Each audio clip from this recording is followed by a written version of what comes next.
happy spring. We are so glad that you are here to join us live. This is Ask DeAnna Anything, and this is a space and time where you can bring your wellness questions, your questions about health issues that you have, and other curiosities that you may bring. And DeAnna will answer them, and she has 30 plus years of experience with Ayurvedic health and lymphatic wellness. And she's really great at immediately intuiting and understanding great answers for your queries. So we're glad that you're here live or that you're watching the replay. And so as you join us, please feel free to pop your questions into our chat. So how are you doing today, DeAnna? Doing really good. Yeah, happy to be here. Love answering the questions.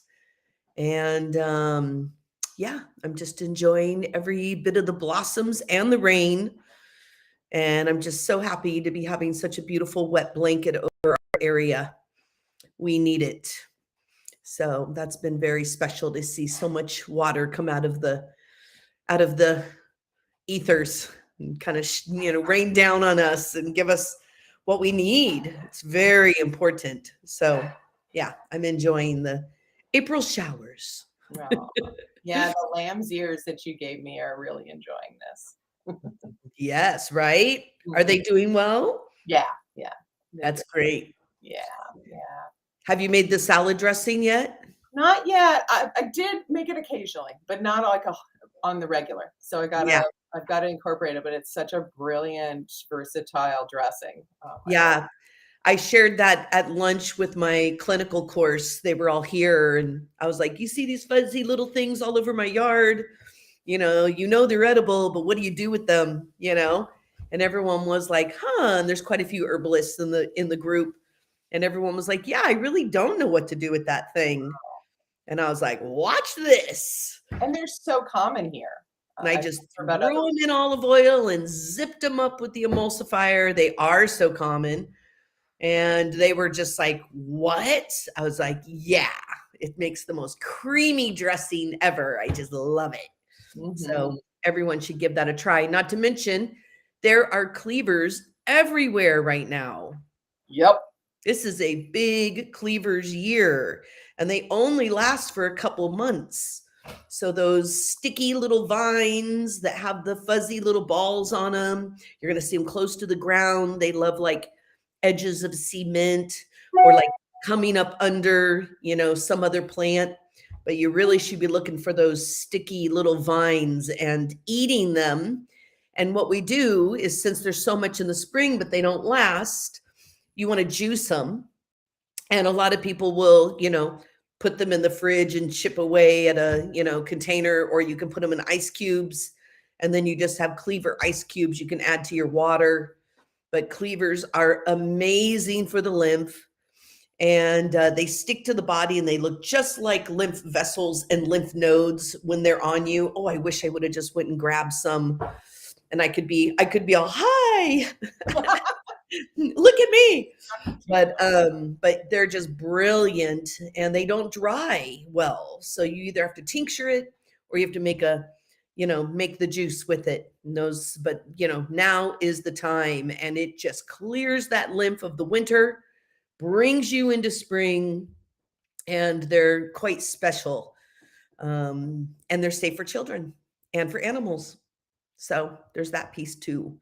So everyone should be out there picking those vines that get overlooked. Mm-hmm. Yeah. Well, we've got folks joining us. Mary Rose is here, and she's got a question we'll pose later, but we're so glad that you're joining us. And our first question comes from Heather. Heather asks, what are the energetic qualities of maple syrup, and more specifically, maple sap? How is it used in Ayurveda? I am writing this question from northern Michigan, where the sap is flowing. I'm wondering about how drinking maple sap, in addition to or instead of water, might be useful when it is flowing in the springtime. And how about sap from other trees like birch trees? Thank you. Oh, I love this question. So yes, big fan. And I know what you're talking about from the sap versus maple syrup. So, first off, maple, when it is raw, is considered alkaline cooling, but it does have a little more heat and it goes slightly more acidic. I still think of it as alkaline, to be honest, but it does go a little bit more acidic when it is pasteurized or cooked. So, maple syrup is a little warmer, and I think we can taste it.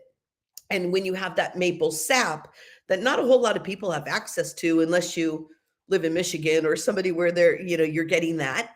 But think of it as like a young coconut water coming out of a maple tree, type of thing. And that sap is very cooling. It's rarely cooked, so that is going to be alkaline cooling, which makes it Vata plus, meaning it's nourishing, so it's not so bad for Vata, but it is very cold, and it makes it Kapha plus and Pitta minus. So maple sap is predominantly used for Pitta conditions. It's an anti-inflammatory, antioxidant. I do think Kapha does really well with it if they're looking for something kind of more sweet. Maple is a good way because it has a low glycemic index. And that means that it's not going to pitch their pancreas insulin blood sugar levels as quick as some other things. So let's see, what else would I say? I mean, I'm telling you the properties of maple according to our Ayurveda, like Vata, Pitta, Kapha, hot, cold, wet, dry. But it's not something that there's any documentation in our Ayurveda. There's no documentation on maple because there's no maple trees in India.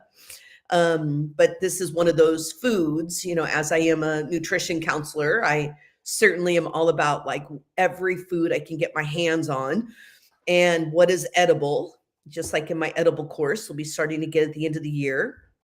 And in all things edible, there are foods all over the world that we can look at their chemistry, how they grow, the region they grow in, the time that they are to be harvested, and all of those things can help us to create an Ayurvedic evaluation around a food that even maybe is more dominant in Michigan, or something like quinoa that we're going to find from South America.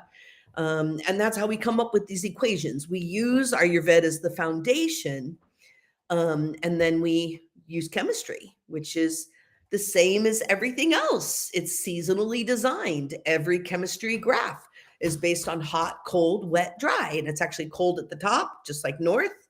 And then you have south at the bottom, hot. And then you have west, to the coast, wet. And then you have inland, east, dry. And all of our chemistry has this relation of hot, cold, wet, dry. And then where does the chemistry and the constituents fit within these graphed seasonal relations? And then we're able to actually prove whether a plant is more hot or cold or wet or dry, and then what combination are they? And there are quite a lot of foods that are considered tridoshic. I'm going to just sum up this maple syrup question with I'm going to tell you the truth of the chemistry, which is Vata plus, Pitta minus, Kapha plus.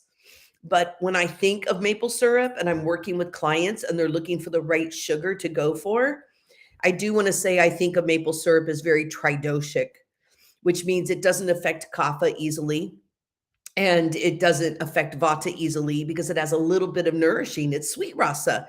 Sweet is the most nourishing taste factor we have, the rasas. It's the sweetest one we have. And so there's a grounding for Vata that makes it a little less plus. And then it's great for Pitta regardless. And then it's got the low glycemic index, which makes it, pretty relatively mild for Kapha. So I often want to put it as Vata, Pitta, Kapha, or Vata, Kapha equals, meaning like neutral for Vata, Kapha, and then Pitta minus. And I just think of it as more tridoshic, and that's how I see it really playing out. But the chemistry itself makes it Vata plus, Pitta minus, Kapha plus. Yeah. So that's a little bit about maple syrup, and I have definitely spent some time researching that one. So That was a question I could certainly answer on the fly, because I've looked at all the sugars and the fats and the proteins and the carbs and just what does the chemistry actually say? I do the same thing for all my aromatherapy. And I do the same thing for all my Western and my Ayurvedic herbs. I don't want to just read books. And then of course you're going to read a bunch of books and you're going to have a bunch of opinions. Someone's going to be like, that's warming. And then all of a sudden you look at another book and it's like, it's cooling. And you're like, well, what is it? And I always say to my students, first off, you get to decide, energetically, like taste it, smell it, look at how it grows. What color is it? There are ways we can just really define this. But the truth is in the chemistry. And I happen to really love chemistry. So for me, that's a really fun part of my work. Yeah. Fantastic. I love maple syrup. It's a miraculous sort of item that the earth gives us. So our next question comes from Alicia. And she says, "Hi, Deanna. Thank you for answering questions. I'm going to attempt preparing my own placenta, and I'm wondering any tips or tricks you may know about the process.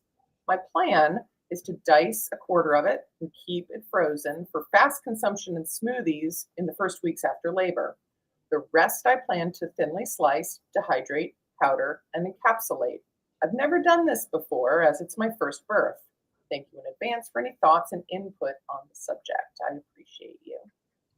Oh, this is wonderful. Well, congratulations. And you have a great idea to start. I'm going to add a few things into this, but you're totally in alignment. And there is so many things you can do with this placenta.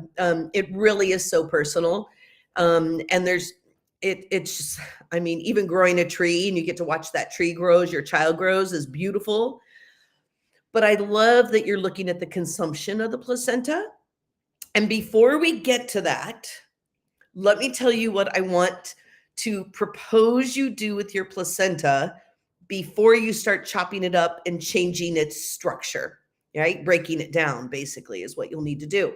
But before you do that, I just want to share something that I made up when I was at births. And I just always saw the artistic relation. Like, first off, that placenta is one of the most beautiful tree formations ever. The tree of life is right in the placenta. There's all the branches that are feeding out to different parts of your body and your baby. And then there's the primary trunk that comes down to the umbilical cord where it is feeding your baby directly. And this is called the tree of life. And every time I would see this placenta, I would always look at the tree of life and the size of the placenta. Smaller placentas usually were smaller babies, not like a negative thing, just more vata, and really sinewy, muscular placentas. We see very pitta, muscular babies. They're already holding their head up, you're like, what? And then there's the kapha placenta that's just huge, really thick, and it is just bloody as all get up. And we see more kapha babies, so there is a relation to that. So one of the first things, two things I want to teach you about the placenta is you can create the story. You can actually look at the size and you can, be in relation to that. And you can ask your midwife to help you with what is the color and the size of this? The more yellow, the more pitta, the more bloody, the more kapha, and the more blue in the tree of life, the more blue and kind of almost like metallic, the placenta, the more vata it is. So those are just some starter points, but your midwife will know a large from a small placenta and a bloody from a not bloody placenta. So it's just about asking. And that is fun because it's relating to what fed and created your baby, and I love those little story pieces. And then this is the most creative thing. And, I made it up, so I shouldn't be like, this is the creative, but I love that I made this up. And I know that it means a lot to families, which is I take that placenta. So when I go to a birth, I take some really nice not parchment paper, but like a rice paper. You want a paper that's kind of thick. So you want like a good thick stock paper.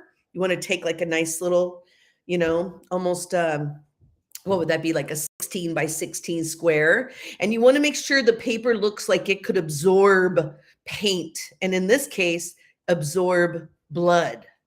Yeah, so you want to make sure you have just a slightly porous but thick enough that it can absorb blood piece of paper. And what I do is I take that beautiful placenta and I dab a little of the blood off, so it's not just like blood everywhere, but you can do this however you want, right? And then I take that tree of life and I pick up the placenta and I lay it down on the paper, and then I lift it back up, and you get these beautiful blood prints of your baby's tree of life. And think about putting that like framed up on the walls. I love when I sometimes go to people's homes later and they've got their placenta pictures up on the wall. And I'm like, oh my gosh, that could have been a missed opportunity. And so do take a few pieces of paper, because sometimes the first one you do is not bloody enough, or it's too bloody, or it's maybe the tree didn't come out great. So what I usually do is I take like a good 4 pieces of paper and I make 4 prints, right? And then you have 4 different trees. And I've also gone to people's houses where they're like, we loved them all. And there's just like these 4 beautiful placenta trees framed on the wall. And it's just so sweet. So that's the first thing I really want to mention, is like, make some art with that placenta, because that tree is so sacred and it is so beautiful. Now, to the real question, what to do with this placenta. Let's say you are going to ingest it. Okay, so what I'm hearing is you want to eat some of it, and that's a perfect idea. And then you want to take the rest and you want to dehydrate it and capsulate it, and that you're going to keep probably for your baby later, for when they have an immune issue, or they get their first flu, or they start showing they pitch a fever. And if you can catch congestion before they pitch a fever, then we will open up those little capsules where the powder's in there, because babies are too little to take the capsule. But you just open it up and, put it in just a tiny, little bit of, applesauce or something really simple, a little sweet yam, and you would feed it to your babe. If your baby's not eating any food, then you're just going to put it in a liquid and you're going to work it into some of your breast milk, and you're going to just have them, drink it from there.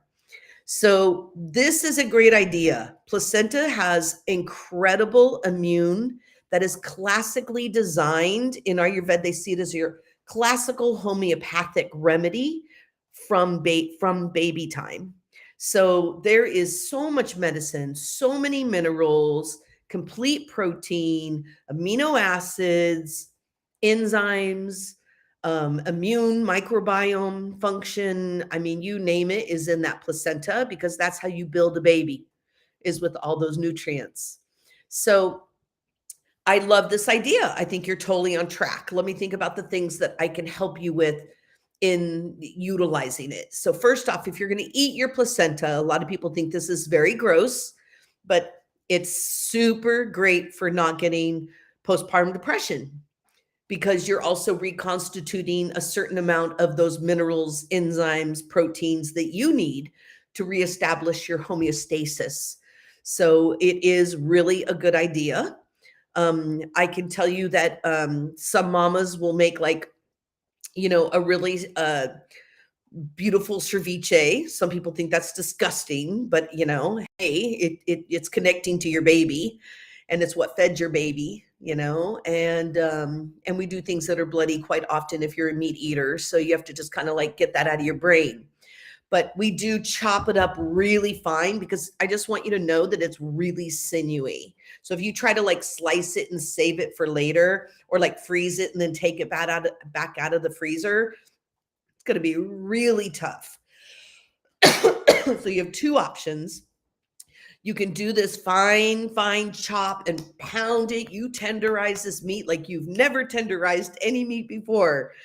And you chop it up and you throw a bunch of lime juice on it. and you throw in some chopped mint and some chopped cilantro, and you could do some green onion if you are into that, or some garlic if you're into that. Maybe not the garlic, you might be nursing. And you just make like a spicy, and a lot of times you can get rid of that, like, whoa, I'm eating placenta, by adding just the tiniest little bit of, minced jalapeno, or some green chili. But this is the best way I've been able to make it palatable and functional. If you are going to slice it and put it in the freezer, when you take it out, you're going to have to tenderize it like crazy and maybe marinate it for the day. That could be, again, lime or lemon or grapefruit or apple cider vinegar. But you're going to want to find something that's going to kind of soften. That's the beauty of a marinade, is it softening and breaking up those little fibers in the meat and making them more digestible, but also, infusing flavor. So you will want to marinate it if you're going to try to eat it a little bit down the line in a couple weeks or something. Just trying to help you to be able to like get this down. Some people just throw in a smoothie and mix it in with all kinds of other things, and they're like, I don't even know it's there. And you can do that too. You can make a celery, cucumber, and beet. You would really lose it if you added some beet to that juice, and you might not know it's there at all, and just make it into a smoothie of sorts. But just some things to think about, and making it palatable and making it tender enough that you can kind of chew through it, honestly. And then this whole idea of powdering it. Now, you can do it in capsules, but most children can't take capsules if you were going to be saving this placenta and storing it. So a few things about that. Dehydrating placenta. You are going to make the thinnest little chunks, you are going to want to make as thin of slices as you possibly can, because placenta takes a good 18 to 24 hours to dehydrate, even thin. So if you just kind of do some big chunks and throw it in the dehydrator, it's going to be days, and you're going to be smelling placenta in your dehydrator for days. So either do it outside and just let it go for days, but go thin. Go outside if you can, because it's going to smell. And if you don't dehydrate it completely, it's really problematic.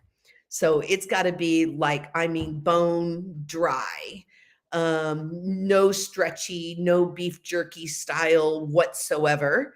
And then that's how you're going to be able to powder it properly. So this is the biggest thing. I hear a lot of people process their placenta, days and days and days of work, and then it wasn't viable, and it rotted, and that's what happens, So I'm just trying to give you some to do this right.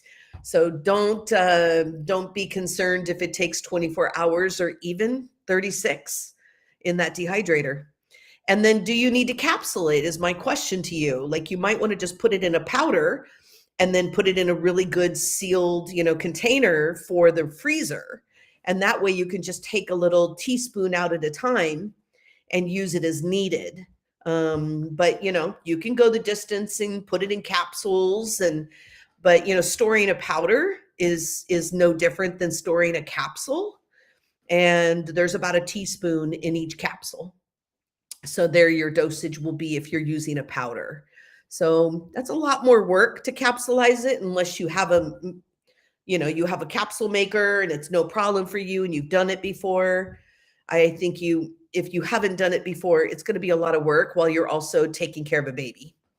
So just put the powder in the freezer and then scoop it out as needed, and you can go from there. So those are my suggestions on placenta. I hope everyone is enjoying my my take on what to do with it. Yeah. That's amazing. It's a whole realm that I have never experienced, despite having 2 kids. But Yeah. fascinating information.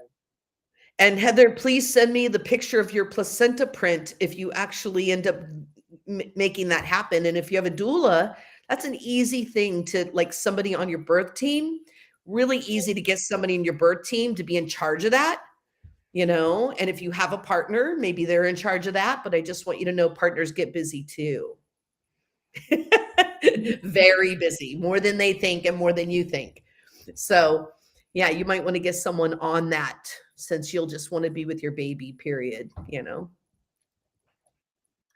We have a question from Mary Rose, who is here. And Mary Rose says that my granddaughter is 8. She's had an EEG and shows she is having seizure activity in her sleep. Please, would love to hear something from you about that. Okay. Having seizures in her sleep. I don't know what EEG is because I don't, are we talking about a specific form of epilepsy, or that would be another question for me? It's I'm not an electroencephalogram. Say that again. An electroencephalogram. It's a test. Oh, okay. Got it. Okay, good. I thought we were talking about some abbreviations for a disease state. Got it. Good. Yeah. I stay up on medical, but all these abbreviations kind of throw me off sometimes.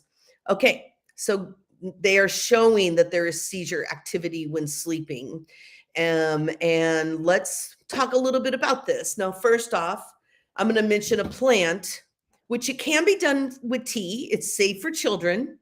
You can even get the tincture, but I do have the essential oil. The only thing I'm going to preface is I spend a lot of money to keep this essential oil in my stock because it is the most expensive essential oil that I actually even carry.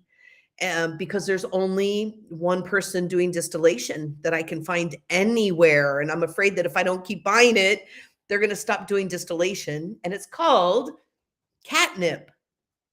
So yes, you could start with catnip tea.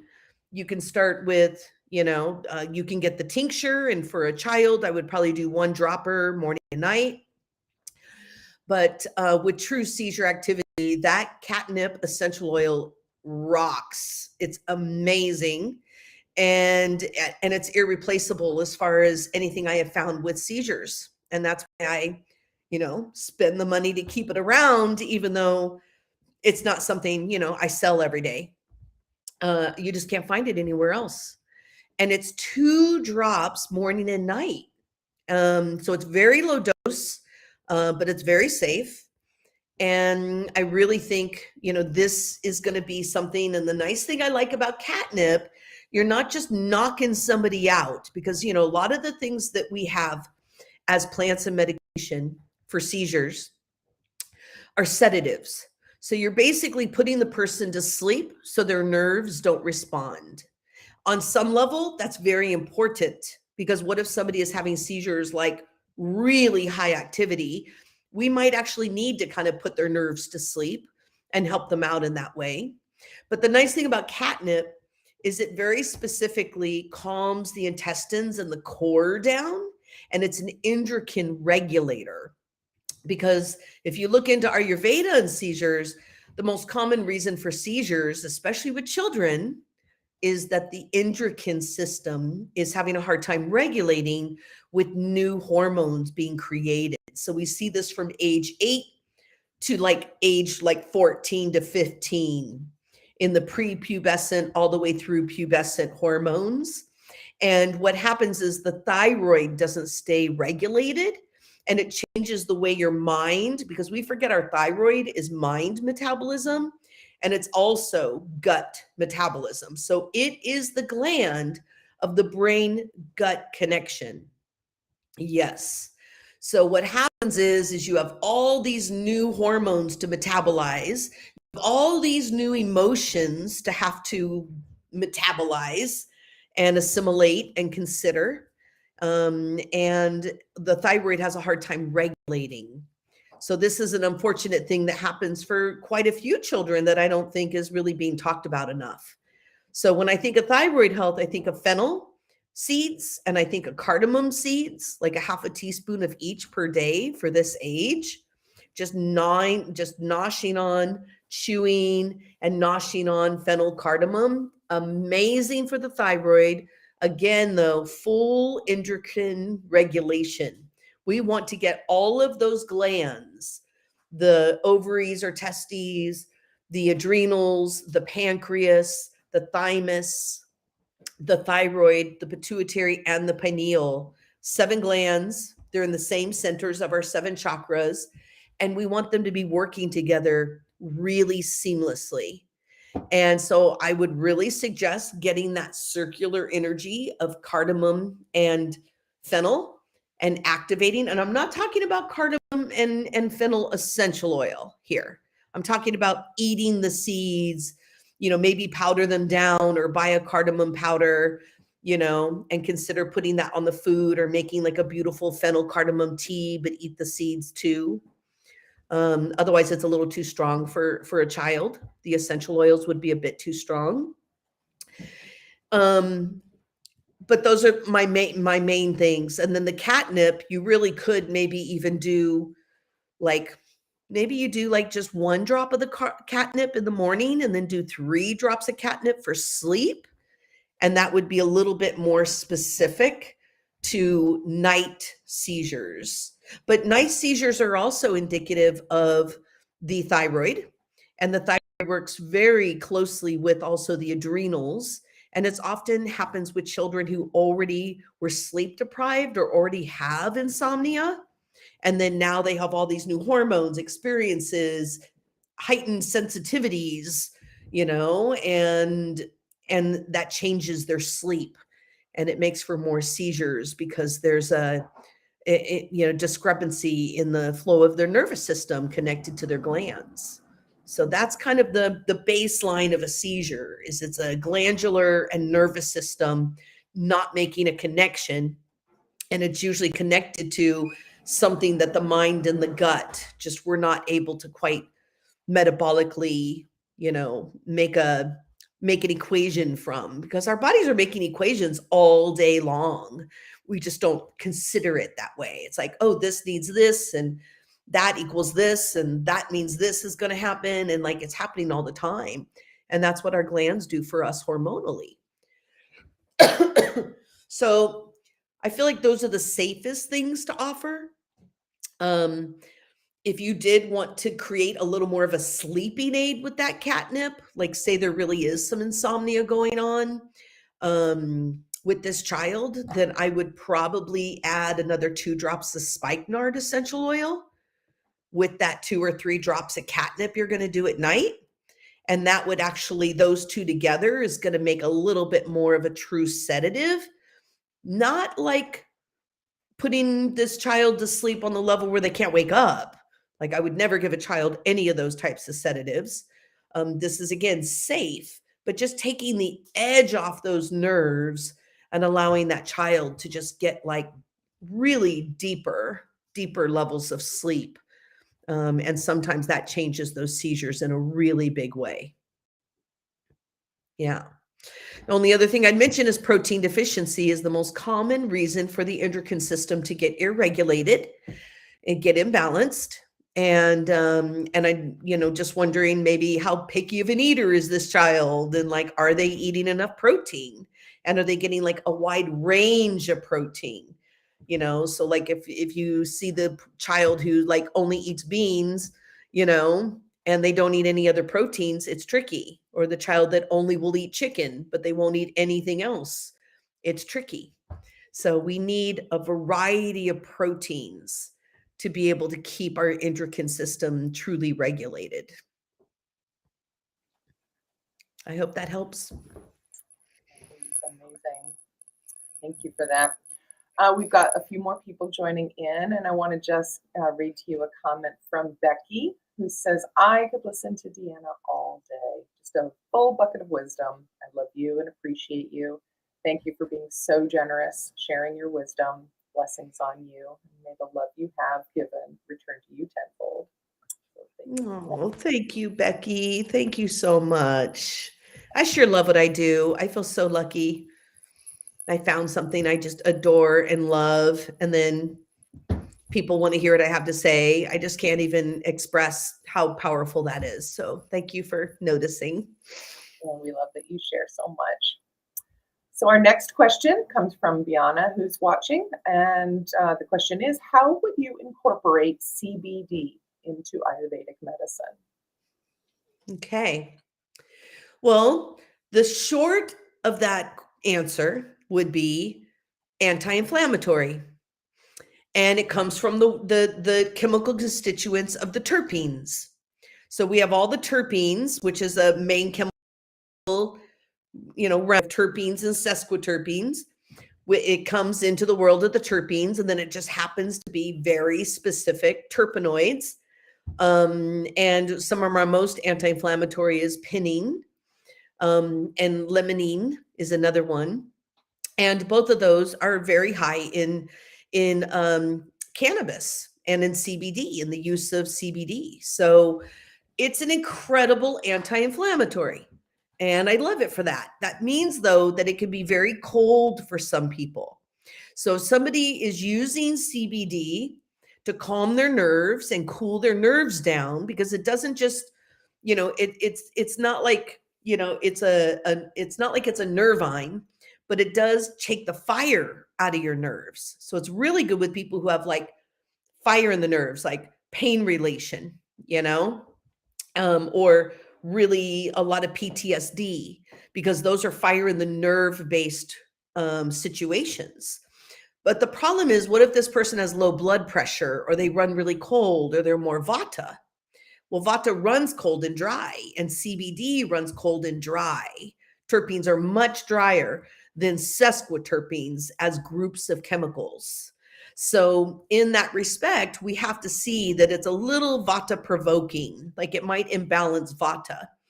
But that's okay, because CBD is just a chemical constituent, and that means that you can add other chemicals to it, just like making a formula or designing a meal or a protocol for someone. And you can make it less cooling, which means if you're going to do CBD and you run cold or dry, you probably want to do it with ginger tea. And even if you're doing like little drops, or if you're doing like gummies, or in some of the candies or chocolate that's around, depending on how you're using it, it'd be real easy to have a little ginger tea sitting next to you. And the other one would be Tulsi, and I have a beautiful Tulsi tea. But you could easily do Tulsi ginger, and you would be able to get the blood volume, and you would keep your blood warm as you're using that anti-inflammatory that is specific for nerves. But we have 7 tissues in the body. So the only issue I see with CBD, though I'm a fan, is you have lymph, blood, muscles, skin, bones, nerves, reproductive. We have 7 tissues, just like 7 glands, 7 chakras. And lymph, again, each one feeds each other. Lymph, blood. So the lymph river meets the bloodstream. The lymph river and the bloodstream feed the muscle, feeds the skin, to the bones, to the nerves, then reproductive. So the nerves are number 6 out there in this tissue nutrients chain. And unfortunately, the CBD, only unfortunate for getting the function you want, it calms down and cools. It totally cools down the lymph and blood and the muscle. But then that might get too cold, and then it slows down the nutrients chain, and then it never really gets to the main function of that beautiful anti-inflammatory for nerves. And that's where we have the issue. So you want to give a delivery system. If you run cold and dry and you don't have your own delivery system called pitta hot, or if you have kapha, that needs a delivery system too, because it runs slow. You're going to want to make sure you do that Tulsi ginger tea. Some other things you could do that are great for driving things to your nerves: cinnamon. I have the most beautiful sweet cinnamon. You want to get the Saigon. If you're working with cinnamon with diabetes, you want the Ceylon, which is Sri Lankan. You want the bitter cinnamon, which still has a sweetness, but that nourishing, sweet, warm Saigon cinnamon, it is the cinnamon you're looking for. It's more like a cinnamon candy. and it is a great nutrient driving force. So cinnamon, cardamom, tulsi, ginger, which are brilliant together. I make that tea formula for people all the time because I know it's tasty, it's easy. You can do it with all powders, and then just throw in the tulsi tea right at the end since it's a leaf and it's more fragile. And that's going to be a delivery system. So that's probably my biggest thing with the CBD craze. I think it's a great craze, and I love that plant. But I do think the CBD runs cold and no one's really looking at the elemental relation. So it's like what you're wanting to get from it may not even make it where you want it to go, which is nerves.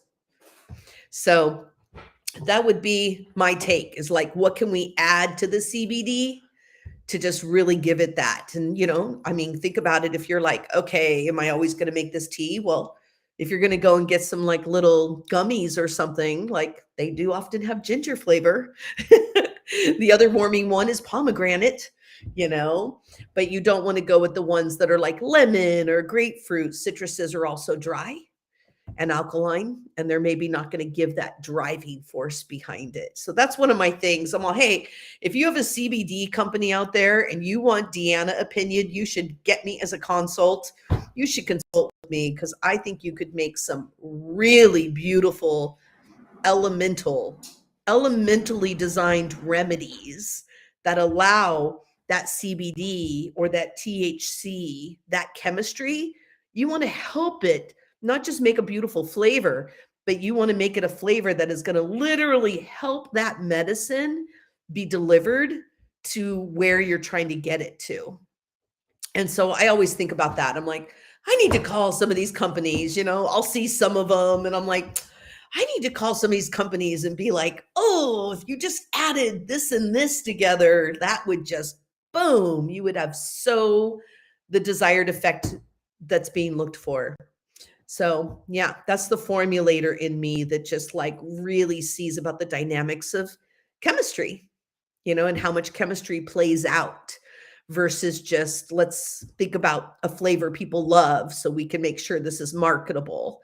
We can make things taste good and think about flavors people love and make sure the medicine works really, really well. Like people love cinnamon, So yeah, that's my little take on CBD. DeAnna, did I answer your question? Let's make sure I gave you what you're looking for. Yeah, I think that would probably do it for DeAnna. And yeah, DeAnna says, thanks. Let's collaborate. I have lots and lots of spare pure cannabis terpenes too. Ooh. So, yeah, DeAnna, if you want to shoot an email over to info@DeAnnaessentials.com. We'll see what we can do. Yeah, sounds fun. That is awesome. So we've got Kate here, who's got a question. Kate says, good morning. I have a question regarding elimination. I cannot seem to clear up hard stools and constipation. It's a good question for right now. I do fiber, maybe not enough.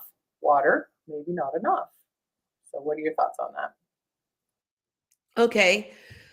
Well, first thing we want to address when we're having a long-term elimination issue is, first off, has this been since a child? So we want to start considering, like, is this constitutional? Is this part of like your life makeup? Or we would also want to look at like, okay, what was the onset of your constipation? So we can start looking at how that happened, which is a whole different way of unwinding it. And then the other question I have, which would be the later one, but the question I have here is, and you don't have to tell us, but if you are medicated, and you may well need to be or have chosen to be, but if you are medicated and if you're doing certain types of medications, one of the things that we kind of overlook in those huge side effects lists is how many of them say constipation. And constipation from medication is real. And it's really real, like after surgery too, which we often need. If you're getting a surgery, you usually needed it. So you got to go through the process, but I don't think we're being taught to clear our elimination, like clear our bowels before, because we heal better. And we're definitely not taught to like, wow, maybe do a purgative or a little tiny bit of laxative. Make sure that you start that purge right away. So if you are medicated, you may want to look at your contraindication list. You can look it up in the PDR, which is online, the physician's desk reference. And you'd be able to see like what are the side effects. Like Xanax, Zoloft, almost every single painkiller on the market, most high blood pressure medications, all of these, unfortunately cause constipation, and they can make some constipation that's like really, really gnarly. So that's just an overview of like, make sure you're tracking, like, how long have you had this? What was the onset? Some people also get constipated just literally from having holding patterns in their psoas. So the psoas is this big muscle that kind of splays from our diaphragm, the top of it, all the way down to our perineum at our root. And it's in our hips and it's in the core. And it's our core muscle. And it's called, the trauma muscle. And so what we do is we learn to suck it in and suck it up. And we start having holding patterns in that psoas. And our peristalsis of our intestines goes into holding at the same time. So it's like, and then the intestines are all, and we end up not having our ebb and flow of peristalsis, because this is how we move and squeeze and get everything out of stool and use the fiber you're talking about to really move that stool through the intestines. So sometimes it's even just a psoas holding pattern and you're holding up your intestines instead of them flowing. So, there's some things around breathing exercises and really expanding and learning to meet the world. And then you get to exhale and come back to self. And then on the exhale, we expand. And then on our inhale, we expand. And on the exhale, we come back to self all the way back down. So these are just ways we get constipated, or like tracking the constipation itself. Now let's talk about a few remedies that we use for constipation. Now there's two types of constipation. One is cold. They're both vata. One is cold, and it's more that things have contracted so much and there's so little fire that it's rolling all that stool from being contracted into little balls. It's called rabbit pellet-like stool. And that's going to be very cold. And often that is the most stubborn, because we got to build the stomach fire and we got to get all the seats of heat happening in the body to really get that to change. And it takes some time. And then we have dry constipation, which is more the typical log jam, where the stool is sitting too long and it's compacting and it's hardening and it's compacting and it's hardening. And it literally makes, a log jam in our intestinal tract. A little bit easier to change because we can soak the pan. And you can always change any form of constipation from just that very thought to start. Soaking the pan. We don't scrape the pan when there's crispy, crunchy, caked on, stuck on the pan after a casserole. We soak the pan, right? And we make sure that everything gets soft and malleable, and then it flushes out effortlessly, and you can just clean that pan right out. And that's how you want to think of your intestines. So you want to think about how much, maybe not as many cold drinks, and maybe all of your remedies and all of your water need to be warm. Makes a huge difference. It sounds so simple, but if you made sure that every liquid that went in your body was a little warmer than room temp, or hot if it feels good, sometimes warmth will roto-rooter right through that log jam, and it'll soften everything and it'll just make it more loose. And then you start having really easy bowel movements. So cold does not help constipation whatsoever. And dry, too many chips, crackers, munching on rice cakes instead of a meal. I'm a huge fan of raw food, but when I run cold and dry, raw food is roughage, and it's just a little too dry and cold for somebody with constipation. So eating more cooked food, more soups. These are things that are extremely important that you may have not tried. The other thing I would be considering, and some people might be slightly shocked to hear this because I'm going to talk about licorice powder. And now licorice has such a bad rap. Such a bad rap. It's not an everyday plant, but it has such a bad rap. It's like all of a sudden now it's like, oh, it causes high blood pressure and that's hard on the heart. And I'm like, oh my gosh, licorice has been being used for centuries all over the world for smooth move. And it's just incredibly great. It's another one of those things that you could get that beautiful cinnamon and cardamom with licorice, and you would just really start warming up everything and loosening it up. So we're talking a teaspoon a day of licorice powder. You put it right in your teacup, the powder, and then you add your hot water and just put a little plate or something on top, let it sit 5 minutes. And then it's a slurry, which is what they do in Ayurveda. So you're going to literally take the plant in. I remember when Dr. Gupta visited me for the first time, I brought him to America and I made tea for everybody and we're in the kitchen. I'm so proud of myself. And he looks at his tea and he says, "You left all the medicine in the teapot." And I go, "No, I made a beautiful tea. Here's your tea." And he's like, "But the medicine is in the teapot." And I go, "What do you mean?" And he goes, "Well, all the fiber of all those plants, there's still medicine in that fiber, and we need dietary fiber. So why would we leave it in the pot? We need to get that in our body."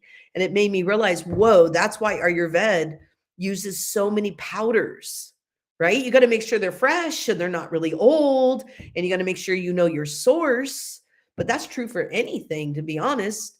But they put their powders in their teacup and then they just stir and drink as they go.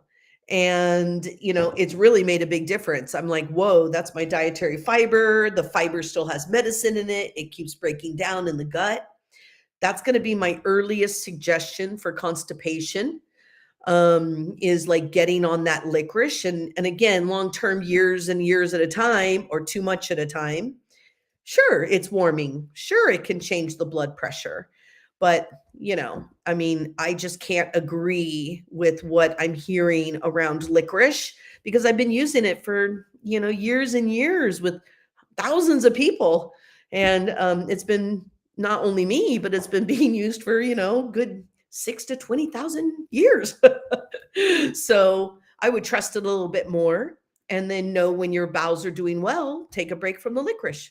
And then when you need it, there it'll be again. But it is my number one smooth move.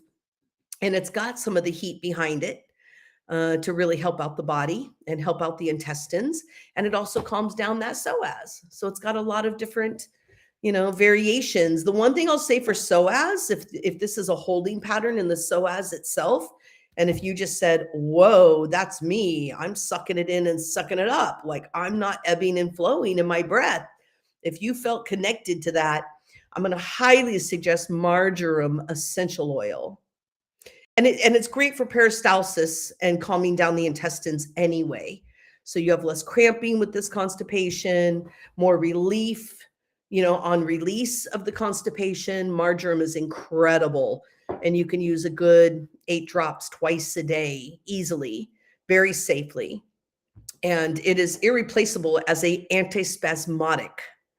A lot cheaper than that catnip too, even though that catnip would do the same thing. It's an antispasmodic for the intestines, but no need to buy such an expensive oil when you could, there's something that you could use that would be cheaper. So marjoram, sweet marjoram would be the way to go. Yeah. And it smells so good. And it's incredible in a massage oil too, because that's my last suggestion as far as like not knowing more information here. Hopefully I'm giving you some good tips. But my last suggestion is I just think we're not given enough permission to like massage and relieve things and like break up the poop party. So I am giving you full permission to get your hands on your abdomen, put some beautiful oil on there. If you have some of my breast cream around, you can use that breast cream anywhere. You're not going to grow breasts or anything on your belly. But that breast cream can be used everywhere. I also have a beautiful body butter that's more grounding and earthy with the vetiver. And I want you just to get whatever oil. What if you don't even have those? What if you just got some beautiful coconut or olive oil in your kitchen? Grab it. Get that oil on your belly. Get maybe that marjoram on there with it. And I want you to start breaking it up. You want to find where things are hard and you want to massage and scoop and massage and break it up and disperse it. Like think about a dam in the river. Now your job is to break the dam down. You're going to have to pieces out. You're going to have to pull things from different directions according to what's going on. And you're going to need to massage. And, you know, you want to go counterclockwise for everything to move out, which means sometimes when there's a jam, you want to go counterclockwise. So clockwise is how things move out. Counterclockwise sometimes is what we do to kind of relieve the compaction is going clockwise. So if I have a compaction, I might need to counterclockwise and disperse that a little bit through the intestines, and then I can massage clockwise when I'm done. But I am giving you permission to touch your abdomen, find those hard little bits and break them up. And you may want to do some castor oil with that because it really would drive the castor in with massage. You don't have to do a pack, just warm belly, castor, and you just start really working that castor in. Then add some more, massage some more, add some more, massage some more. And that castor will go in and start softening the edges of the intestinal wall. And then the more you do day after day, it'll start softening all that stool inside and it'll make it easier to get out. So probably the most underutilized tool we have with constipation is massaging and touching our abdomen. I can definitely attest to how amazing an abdominal massage feels, even if there isn't an issue. You know, I'll just be relaxing and a nice clockwise soft massage is just so relaxing.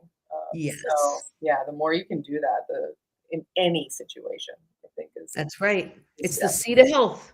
Mhm. You're massaging the seat of health, and it does feel good. Yes, so good. Well, here we go. That's an hour for us, and it's been lovely to spend time with all of you who are here today live. Uh, Kate has just popped in to say that she really relates to that holding pattern. Oh, good. I'm so glad. Yeah, that release advice is really going to help. And certainly, if you are watching the replay, you can send your questions in to info@DeAnnaEssentials.com, or you can submit it on our website. There is a little form there that you can send in your question, and DeAnna is here every other Thursday morning to answer your questions. So she can definitely take a look and let you know what she thinks.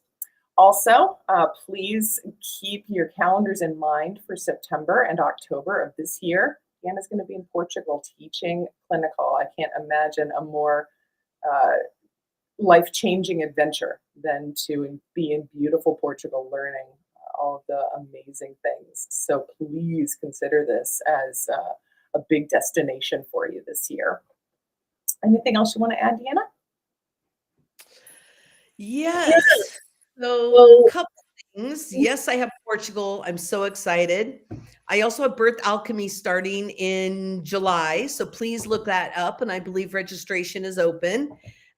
Terry and I will be reteaching Birth Alchemy, and I'm so excited about that. It is 7 Saturday mornings live, and then there's obviously a whole handout and curriculum to it, but it is the midwife who taught me everything I know and is one of my dearest friends in the world, Terry Simmons. So join me either online or come to Portugal with me, and that'll be super wonderful. And I just want to give a shout out to Andrea.